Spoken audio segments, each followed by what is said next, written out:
Bienvenidos a la quinta y última semana del curso de Narrativa Breve. En la clase de hoy nos centraremos en un aspecto que apenas tocamos la semana anterior, pero que goza de gran actualidad y vigencia. Me refiero a la literatura. Las redes sociales han demostrado ser uno de los terrenos predilectos para el cultivo de forma breve. Por eso considero de vital importancia aprender sus mecanismos, su funcionamiento y sus posibilidades para la creación literaria. Además de ofrecer algunas claves y algunos consejos prácticos sobre el manejo y funcionamiento de las redes sociales, he dejado para el final un anexo en el que he incluido algunos consejos útiles para todo usuario de Twitter, una lista de proyectos twitterarios que pueden ser interesantes modelos para ver por dónde van los tiros en la actualidad, así como una bibliografía complementaria sobre teoría, creación y algunas antologías útiles.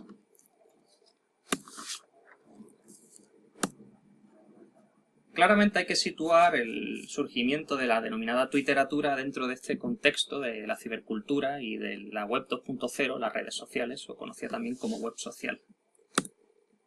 La web, a diferencia del sistema del libro, ofrece un nuevo escenario literario-artístico de interacción cultural, frente a la comunicación unidireccional, característica del libro, en el que un autor elabora una obra, que luego es publicada y que el lector recibe de manera íntegra y tal cual ha sido diseñada por el autor.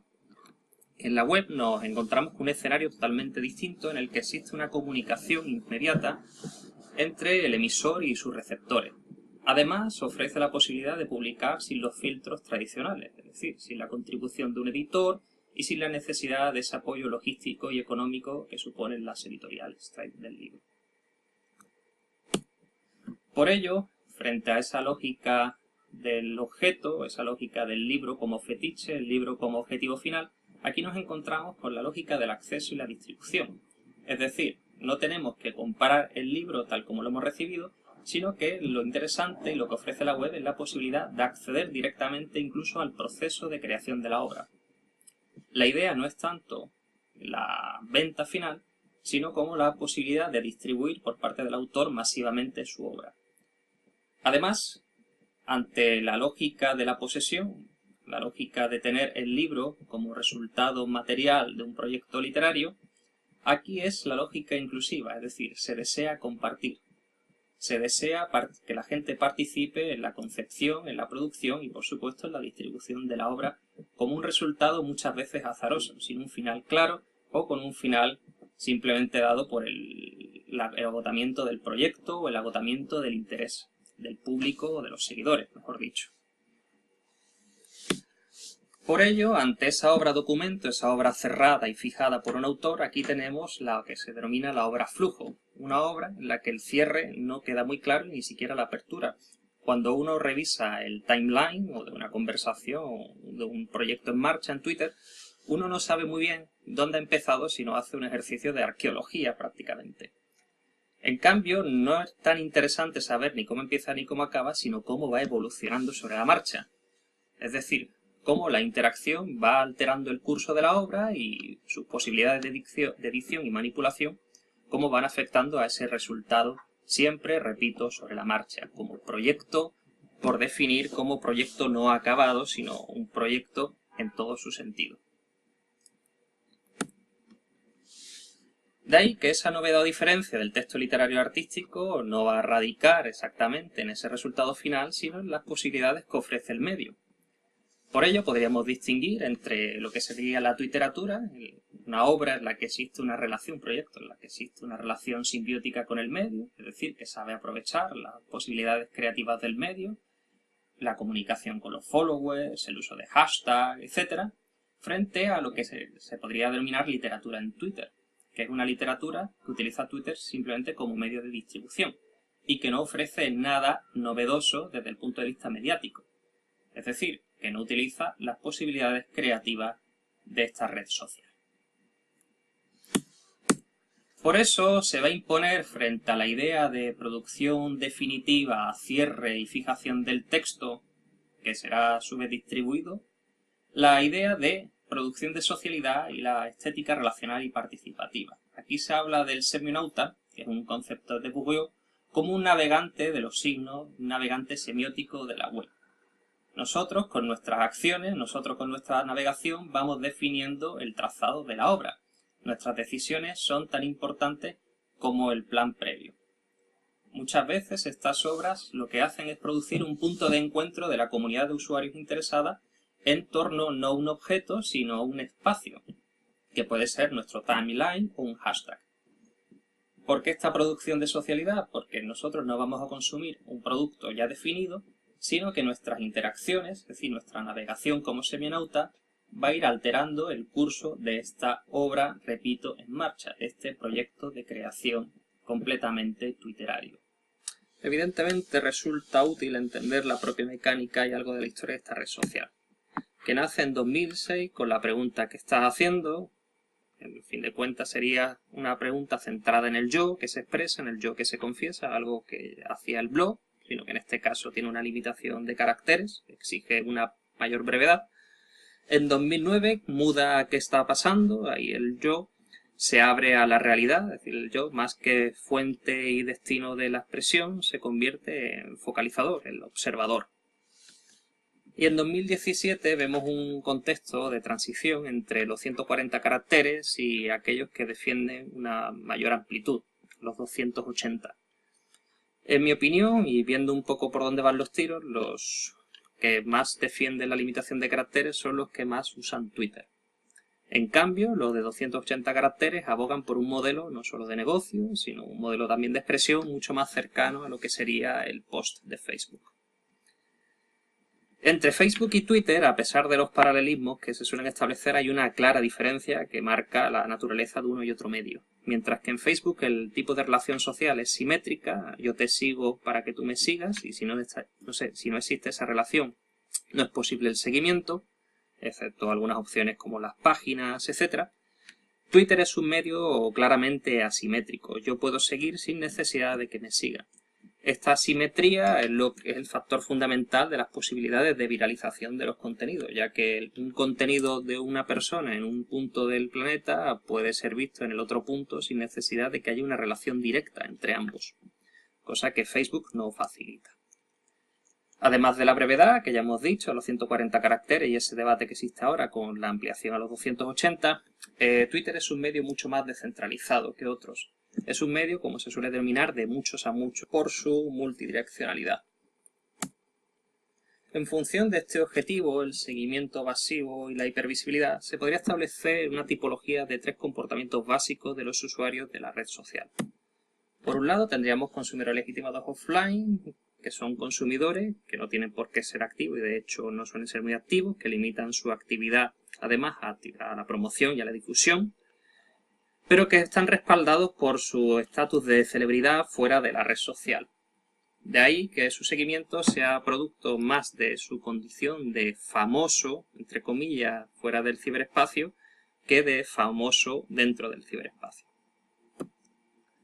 Los consumidores legitimados offline y online viven entre estos dos mundos. Son consumidores que cuentan con el reconocimiento derivado de su estatus de famoso o celebridad fuera del ciberespacio, pero que vienen también acompañados de un gran seguimiento por su intensa actividad y la relevancia que le concede la comunidad de los usuarios a sus aportaciones en Twitter.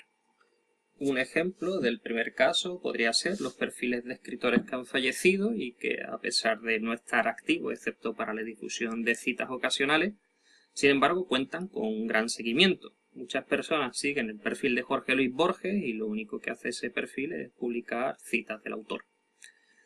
Un ejemplo de esta segunda tipología de los consumidores legitimados offline y online podría ser Alberto Chimal, que además de estar respaldado por una obra en libro muy relevante, de hecho una de sus novelas fue finalista del premio Rómulo Gallego, cuenta además con una legión de seguidores digitales. De hecho, parte de su obra se produce íntegramente digital, en la esfera digital.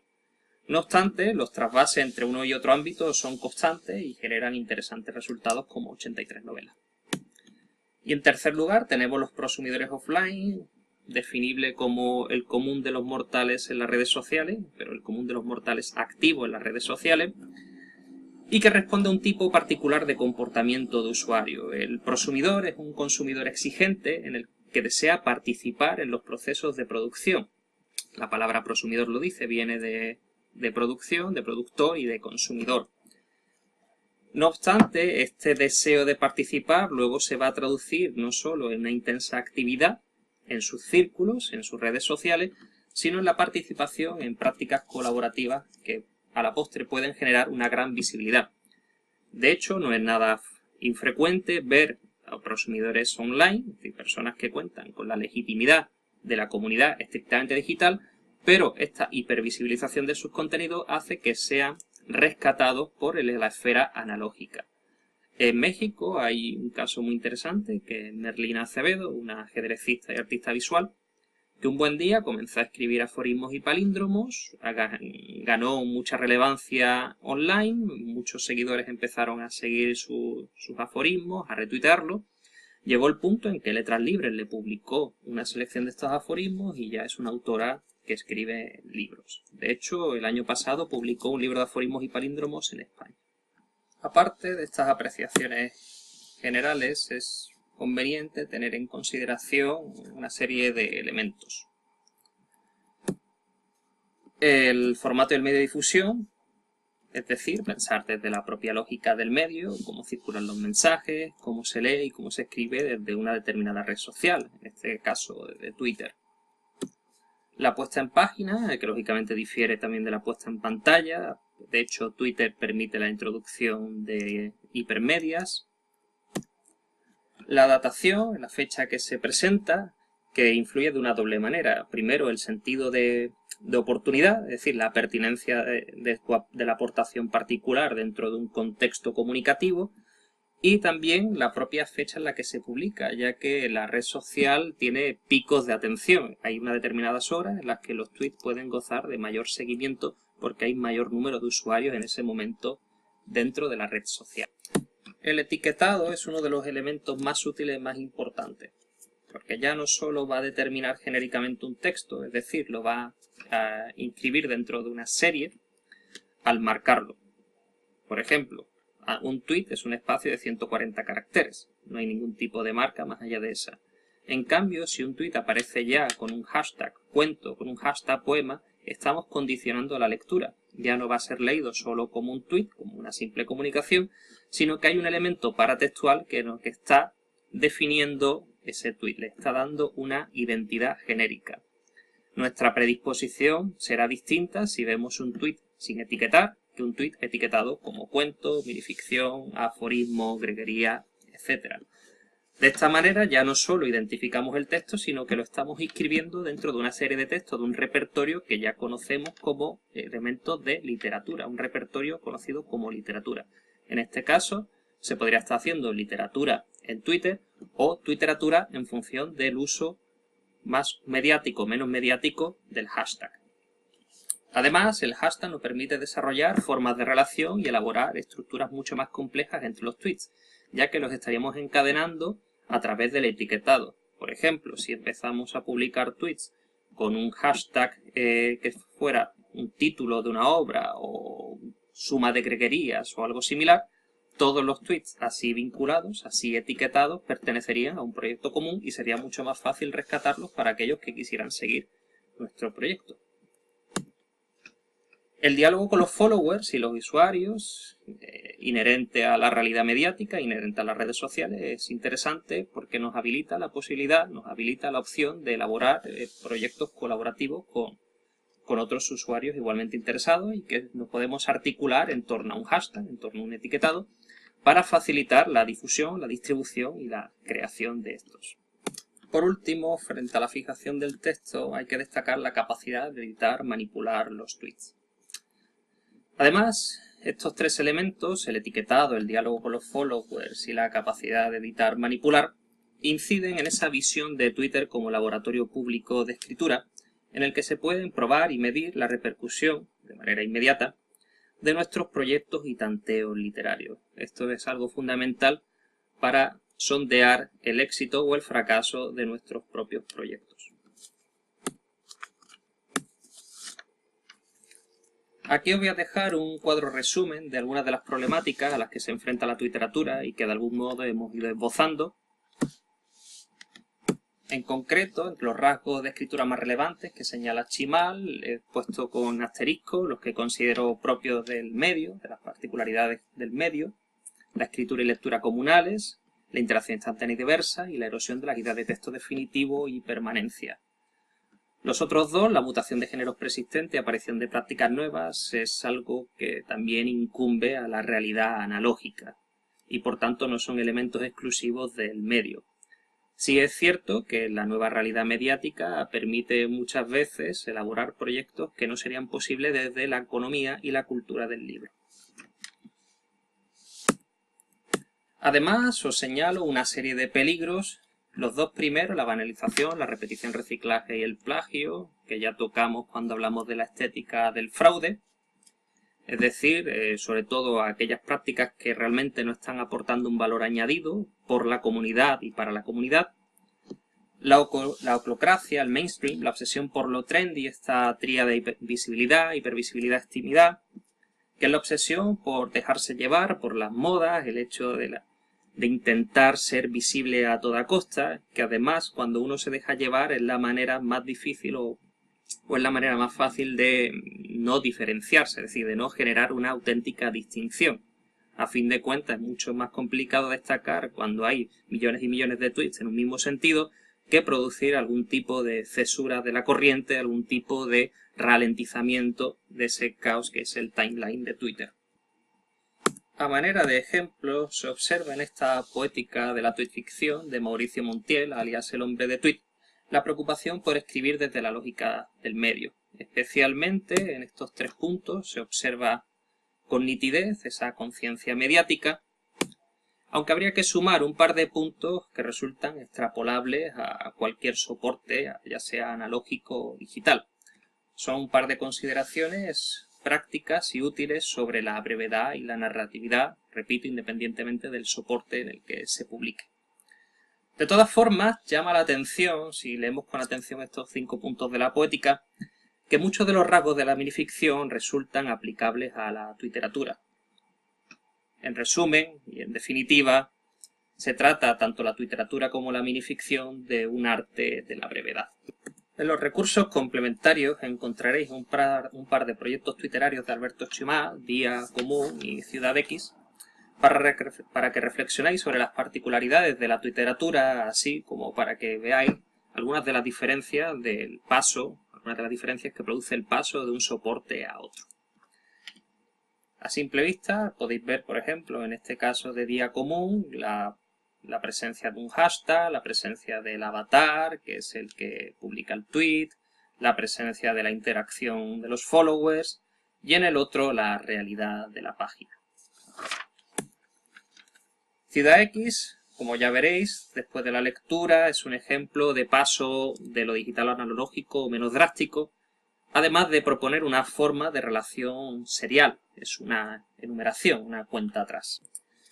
Por último, os dejo una serie de materiales en un anexo para aquellas personas interesadas en profundizar no solo en el campo teórico de las formas breves, sino en la producción de formas breves en libro o en Twitter.